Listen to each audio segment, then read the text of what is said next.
personal nga mibisita sa Eastern Visayas si PNP Chief Romel Marbil. Sa iranta, pinaagi sa live report ni Nico Sereno, live gikan sa Tacloban City.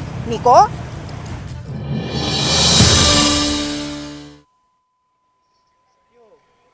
Yes, zero incidences sa mga election-related violence yun ang gitarget sa kapulisan karong umaabot ang eleksyon. Sa pagbisita niya sa Police Regional Office 8, nakig-command conference ang hepe sa PNP, Police General Romel Marbil. Gisgutan ang preparasyon para sa eleksyon ug tinguha sa PNP nga mamahimong hapsay kini. Ang pangako namin dito sa, lalo na galing unang region, zero violence. We go for zero violence.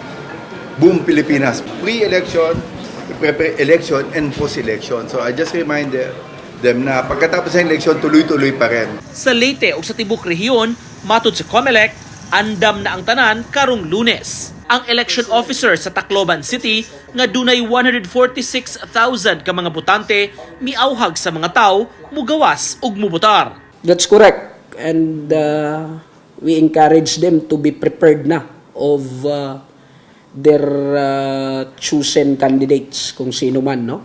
Mahirap na yung dyan ka palang maghahanda kung nandun na ka sa voting seat. Samtang matud sa COMELEC, duna nay 5 ka mga kandidato sa Region 8 nga giimbestigahan ug gipatubag. Reklamo kini kabahin sa vote buying ug pasangil sa abuse o paggamit sa resources sa gobyerno sa ilang pangampanya. Naisyuhan na sila og show cause order. Mag-explain po sila kung bakit hindi po sila dapat kasuhan ng vote buying or petition for disqualification. Bali, nagkanda pa lang tayo ng May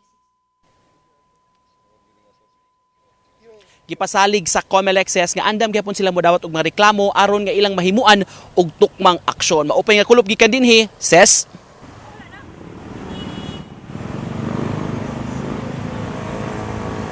Daghang salamat, Nico Sereno.